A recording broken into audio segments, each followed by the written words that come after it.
Vous avez peut-être l'approche de ce besoin, vous le ressentez, de sans arrêt vous mesurer aux autres.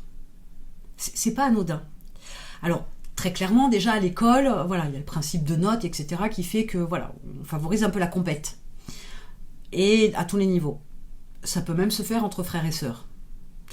Ce qu'il y a d'intéressant, c'est que dans le besoin de vous mesurer aux autres, le switch du cerveau, il doit se faire dans l'idée de « je veux progresser ». C'est je veux pas descendre mes concurrents, je veux pas les défoncer, je veux pas... Non, c'est pas l'idée. L'idée, c'est je m'évalue, entre guillemets, par rapport à l'environnement, de la concurrence, etc.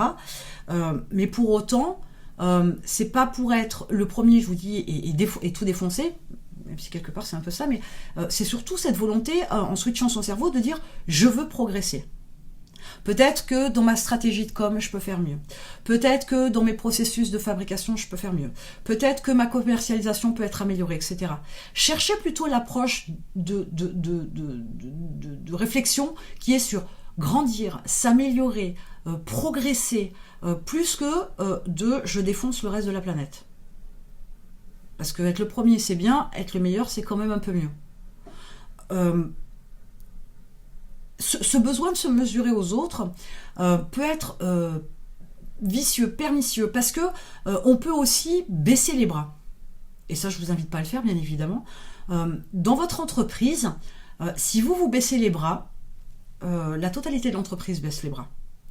Vous êtes celui qui dirige, celui qui entraîne son équipe, celui qui définit un chemin, celui qui donne envie aux gens de le suivre. Vous êtes le leader, vous êtes la tête. Dans tous les sens du terme. Donc, si votre tête baisse les bras, oh ça c'est joli, si votre tête baisse les bras, donc à ce moment-là, les autres ils vont faire exactement la même chose. Et votre entreprise va faire la même chose. Elle va baisser les bras. Donc, regardez toujours les choses sous plusieurs angles pour pouvoir avancer. Vous ne vous mesurez pas aux autres.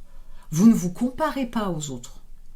Vous estimez de vous une valeur, des compétences, etc., une qualité qu'il vous faut chercher à améliorer. Mais c'est pour vous-même que vous le faites, pas pour les autres. Votre entreprise ne peut être que la meilleure dans cette attitude de « je vais plus loin pour mon produit, je vais plus loin pour mes clients, je vais plus loin pour mon entreprise, je vais plus loin pour mes prestataires ou mes salariés ». Mais pas « je me définis en fonction de mes concurrents ». Et en tant qu'entreprise et en tant que produit. Là aussi, cette approche va vous permettre surtout d'avoir plutôt des pensées négatives. Je ne suis pas à la hauteur, j'arrive pas à faire aussi bien qu'eux, ou j'arrive pas à faire mieux qu'eux, etc. Donc c'est pas très bon ça pour votre morale. Votre état d'esprit, là, il est pas optimiste, il est plutôt défaitiste, et pour pas dire négatif, et ça peut pas le faire.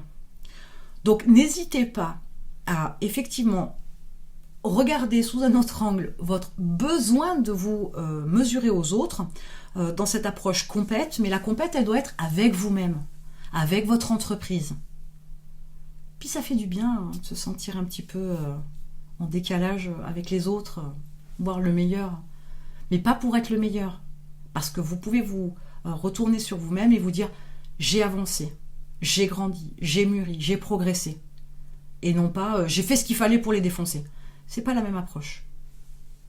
À vous de voir comment votre besoin de vous mesurer aux autres peut être positif pour vous ou peut être négatif.